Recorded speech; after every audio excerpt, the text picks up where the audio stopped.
Arsenal 1, Manchester City 3, another damaging result to Arsenal's title hopes. Manchester City came to the Emirates and issued Arsenal's first loss at their home ground this season. It was a game that was heavily hyped, supposedly supposed to be a bigger matchup than the Champions League matches going on that night, but it ended up being kind of business as usual. Manchester City seemed to be able to sweep Arsenal aside, and that old adage of, boys against men starts to ring in my ears once again. Now, a lot of people like to see the bright side of everything. A lot of Arsenal fans are still clinging to, the it's been a great season. Nobody would have seen us, 51 points, same points as Manchester City halfway through the season. Nobody would have thought that we'd be fighting for a title. We haven't lost that many games, all this kind of stuff. But these are the same things that I was hearing when we were 8 points clear. These are the same things that I was hearing when we were 5 points clear. Same things I was hearing 3 points clear. Same things, same things, same things. And so it's my job always to give you guys exactly how I'm feeling, the real. And you may not like it, but it's not my job to just say the things that people want to hear. So of course, we're not going to throw everything out and pretend like the season is a complete wash because we did not win this game. But I do feel like losing to Manchester City at home, where we are more heavily favored, we have our crowd behind us, when we know that we probably had to get at least one win from the Manchester City games, that we're playing this season in order to stay in the title race. I do think that's something that just needs to be recognized and understood, and doesn't need to be something that sounds negative or, is ridiculed, because it's just the truth. In a title race, the points are very, very, like, the margins are very fine. And so from my perspective, especially from a Manchester City side who I don't even think played that well yesterday, but were able to get the result, it's going to give them that momentum that they've probably needed in a season where people were questioning whether or not they had enough or if they had to get up and go to do it again. Arsenal, on the other hand, are sitting 0 wins in 4, only 1 point gained in 3 Premier League matches, only 2 goals scored, one being a non-penalty goal, and looking like they're out of answers, looking tired, looking sluggish, making mistakes. And so to pretend like this game could not shift the momentum and turn the title race on its head, I do think is being disingenuous if we've ever seen a title race before. Does it mean Arsenal are 100% out? No, that's not what it means. Not points wise. But I do think that, when you look at the two teams against each other, you can kind of see why maybe it was a little bit early to be saying Arsenal are just going to run away with the league because we were 8 points clear a couple months ago. Manchester City, even though they didn't play well yesterday, they had the game winners necessary and they had the defensive solidity to keep us out. And the few chances that we got were the chances that they put away. The mistakes that we made were the mistakes that they did not make. And I do think that's the difference between a title winner and somebody that's still coming up the ranks. Um, so, and that's kind of going to lead me into the first thing that we learned yesterday. Make sure you guys are liking this video and subscribing to the channel. But the first thing we learned from this game is that Arsenal are not title contenders yet. And that may seem harsh because, again, points-wise, we're still in it, obviously. But I just see a really big gap between Manchester City and Arsenal in terms of personnel, players that have been there and done it before. I saw a stat that only like 1 or 2 of the Arsenal players that played yesterday have ever played in a Champions League match. And we're looking at a team that just does not have the experience. I'm thinking to myself, like, who's actually played in the Champions League? Zinchenko, Jorginho, maybe Xhaka. I'm not sure. But even like Martinelli and Nketiah, none of them have played in the Champions League, and so they're not really used to having to win really difficult matches. And we don't really have that. If you can't win, don't lose. We kind of just, yeah, we don't really have it yet. And when Manchester City moved things around and shifted things around and took Bernardo Silva out of the back line and put him back into midfield and kind of shifted things around, the game just kind of they were able to put us under pressure and we weren't able to hold ourselves until we could get over that and get back into a place of ascendancy. We did look naive. And that word keeps coming back up in big matches against teams that have maybe a little bit more experience under their belt. We tend to look naive in moments where teams that are fighting for titles tend to solidify a little bit more. The manager tends to make the right decisions, substitution wise, and things like that. So I don't think we're title contenders yet. I still think that this team is kind of hitting, above their station right now. And we're also missing key components in the team. And so going into a match against Manchester City is not great when you don't have your best 11. But from my perspective, we kind of see the same pattern whenever we're playing a team that's better than us or as good as us, and we're under a little bit of pressure. Where this game reminded me a lot of Liverpool at home last season, where we took a lot of positivity and comfort and feeling like we were the better team between the two boxes. I remember Lacazette and Odegaard had a chance where Thiago made a huge mistake, and kind of gifted us the ball right in front of the net. And neither of them took a shot. They kind of bumbled it between each other. Allison came out and made the save. And that was the moment where title contenders punish their opponents, for making the mistake. And we were good. We were probably the better team on the ball, but they were so clinical. They had like two chances and they put them both away. And I felt very similarly in this match where we were good in some moments. We were passing through the thirds. We were getting into our buildup. We were confident in certain times. But when it really came down to it, when we needed to be solid at the back and not make mistakes, there was two huge mistakes. One from Tomiyasu, kind of early on in the game when I felt like we were gaining some footing and we were moving into the ascendancy a little bit. And I feel like that started us off on the bad foot. Then Gabriel, unfortunately, you know, bad pass, under a little bit of pressure, and they're in on goal. Also, Zinchenko as well, he played around with the ball just kind of right around our penalty area, and that could have easily been a goal as well. And so, from my perspective, I do see a lot of, well, we were the better team for most of the match, and so we should take that. But I think we said that last season, and this season, the same thing kind of happened. Now, you can tell me, well, we beat Liverpool at home, but we know the Liverpool that we played earlier on in the season is not the Liverpool we're talking about. When we're playing against teams that are better than us or as good as us and we're under a little bit of pressure, it does tend to feel like boys against men. We play well, but we don't really put them under enough pressure. We're blunt. It's usually an easy day out. And I don't even feel like Manchester City really got out of second gear.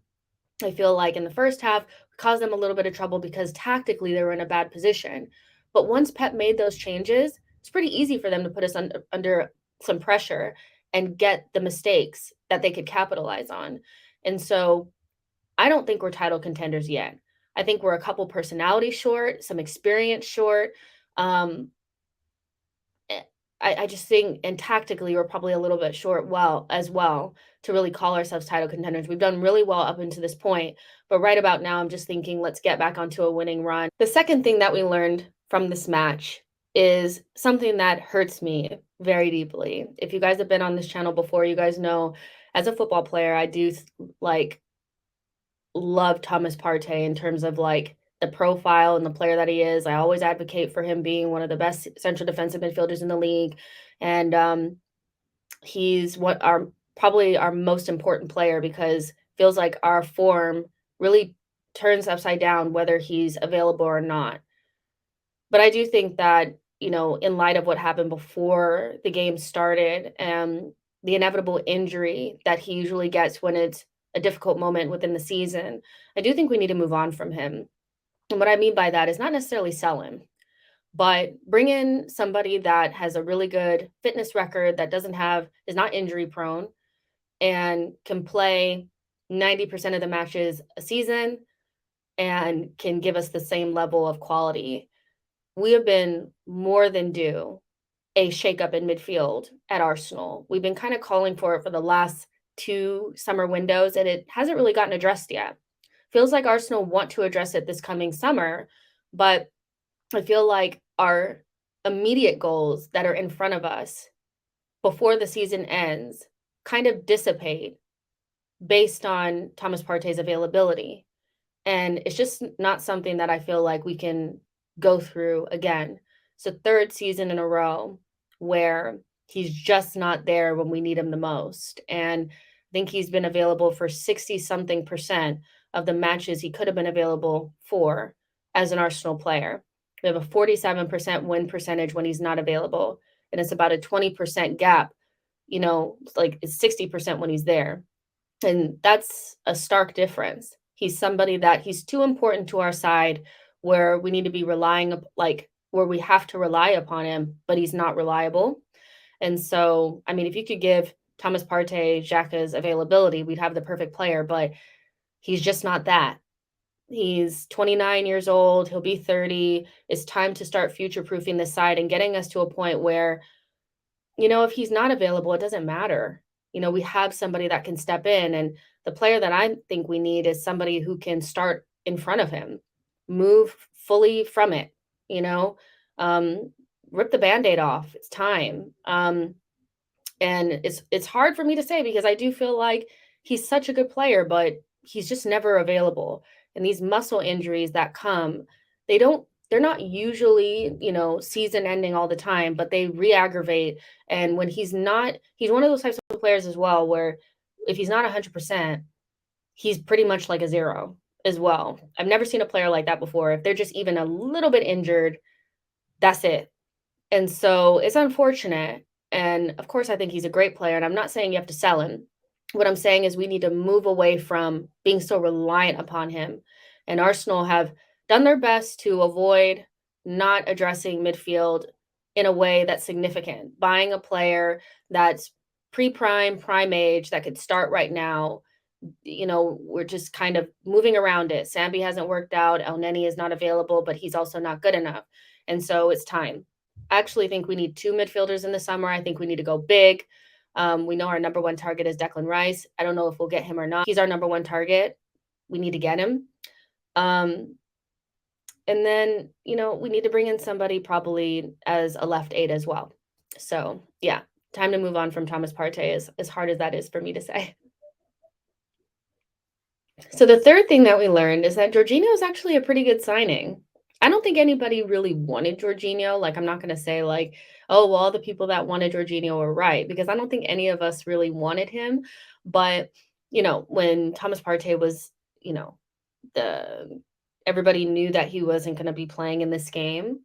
I think there was a lot of anxiousness and a little bit of like, oh my gosh, here we go. Jorginho is going to have to start. Is he going to be an agent or what? And I think, some people had said, okay, well, if we lose, it's going to be because of him. And I have seen some like really poor takes in terms of like, oh, well, Jorginho was the least of our worries in that game, the least of our worries. Like he was fine. His passing was good. His interceptions were good. And he had a pass into Eddie Nketiah. I think if Eddie had been a little bit more like maybe on his toes, he would have gotten to that. It was a pass into the box. I think he was fine. He didn't really make any mistakes. So for me, I think this was a little bit comforting. We know Thomas Partey is not going to play against Aston Villa. So I feel a little bit more comfortable with Jorginho maybe playing in that game. And hopefully we'll get our first win, since he's been an Arsenal player then. And kind of sticking on with, the Villa game, I think the fourth thing that we learned is that we need to freshen this team up a little bit. I know that we don't have the deepest bench. I know that we're waiting on Jesus and Emil Smith Rowe to come back into the side, but we do have some options that I don't think are being used as much as they should. We got to the Manchester City game and we were in a position where we really couldn't tinker with the lineup that much because we wanted to go with our strongest lineup. But there were opportunities before that to start giving Martinelli a break. Since the World Cup, he has not been on it. I remember saying that early on, and people were like, but he scored goals. You can just tell that with Nketiah, he doesn't have a connection. And so That's not his fault, that's not Nketiah's fault, it's just you have to make adjustments, whether it's, whatever is gonna make us the best team on the day. And I think, Arteta has said that he's really loyal to the players that have gotten here, which I do think is an admirable thing, but also can be quite frustrating because we brought in Trossard, a player that is a known goal scorer, that has experience in the league, and we've needed goals, and he's the only player that has scored a non-penalty goal for Arsenal in these last 4 games. He's also one of the only players that's looked really close. He was good against Manchester City in the FA Cup. He was good against Manchester United. Like, I just feel like it's been long overdue for him to start a game, and maybe his connection with Eddie will be better than with Martinelli because right now that's non-existent and it's not working. There's also, been some chatter about Zinchenko, and Zinchenko really wasn't fit before the World Cup. After the World Cup, he comes in, and then we see Martinelli's form kind of dip. I'm wondering if Zinchenko, his role in the side as well, is hurting Martinelli a little bit. We know Martinelli likes to be in the half space or through the middle, a little bit more closer to the goal. He's a goal scorer and he can kind of do the wide as well, but when he's isolated, he tends to be you know, less dangerous. And so I'm wondering if, maybe using Kieran Tierney would help. I don't know. It's something that's been mentioned before. I didn't really feel like that was the right option against a low block, but hoping that Aston Villa don't have a deep block against us on Saturday, I kind of would be open to seeing Kieran Tierney start a game because I don't think Zinchenko has been that great in the last couple of games. I think his emotions have gotten the best of him. He's tried to do too much. He's tried to dribble too much, and he's been sussed. Hit the when he first came into the team, I think people didn't really understand what he was doing, but now that they're kind of know he's going to come inside, he's become kind of known. And so maybe switching it up with Kieran Tierney would help us a little bit. It would give, Martinelli the overlap, and then he can come central, and Kieran Tierney can become one of the 5 attacking outlets, and Xhaka can stay back and cover his spot. That's the other reason why I do feel like you might want to shake it up, is because Xhaka is not offering us anything in the final third, where he was, bright and able to, get the goals and assists in the first half. The second half of the season, he's fallen away. He had, an opportunity in the Manchester City game to like take a shot or make a decision, and he just didn't. And Ruben Diaz came in and made a good tackle, but it was more based on Xhaka's indecision than anything else. And I think we're just seeing a little bit of a fall off from Granit Xhaka, and it's not saying that he's playing terribly, but we're not getting enough attack right now. Eddie's goals have dried up. Martinelli's not scoring goals, and Xhaka's not a threat. So if you can shut down Odegaard and Saka, which teams are doing a really good job at doing, we have 3 players in the attacking line that aren't really giving us anything. We just, like they're just not scoring. So maybe having Kieran Tierney in there would help. He also has a decent delivery. He's not as good technically as Zinchenko, but if the spaces are bigger against Aston Villa, we can get him up and down that wing. Maybe that connection will be a little bit better, and we can get Martinelli more in the box, and Xhaka can just drop into that left back role like we've seen him do before, and just kind of unburden him with the, attack thing, because I do feel like it's getting in his head or something, and he's not adding anything there. So those are 2 of the changes that I would make against Aston Villa. I think we need to just freshen the squad up a little bit.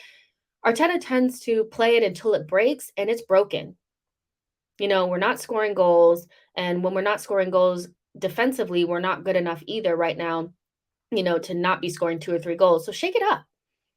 I bet you if Trossard starts again Aston Villa, he scores. I just think he's in form right now. And so, yeah, those are the changes that I would make. It's unfortunate because I do think if Thomas Partey was available, I would actually be advocating for Vieira to start. And I know that people are, oh, Vieira's terrible. Oh my gosh. But he doesn't play enough minutes. And we've seen that when players get more minutes, they start to kind of like pick it up and glue it together. And I do think that the more minutes that Fabio Vieira has played in the Premier League, the better he's been. So against Brentford away, he was good. When Xhaka got injured or was ill against Wolves away, he did well. And so I think he would do well against Aston Villa. And so that's what I would have done if Thomas Partey was fit. But because he's not fit, I would just move things around with Kieran Tierney and Trossard and try to get a different attacking look, give a different question to answer. Because right now it's looking a little, just a little, yeah. So yeah, that's the fourth thing that we learned is probably just need to freshen it up a bit. So yeah, guys, that's it for the four things that we learned from Arsenal 1, Manchester City 3. It's not over till it's over, but I'm sure people are gonna fight me in the comments. That's fine. Fight me. It's cool. I'm gonna speak my piece. Everybody's entitled to their opinion. It is what it is. Arsenal need to get on a winning run as soon as possible. And we also need to get some players back as soon as possible. Was happy to see Reiss Nelson on the bench, hoping that Emile Smith-Rowe will be on the bench for Aston Villa, and hoping and praying to the Lord that Jesus is back by Leicester. I don't think he will be, but if he is, that would be a huge boost because we have a good run of games where we should be picking up points, but right now the team's looking a little thin. So we'll see how it goes. But get in the comment section and let me know what you guys think about this video. Like and subscribe, and I'll see you guys in the next one. Bye, guys.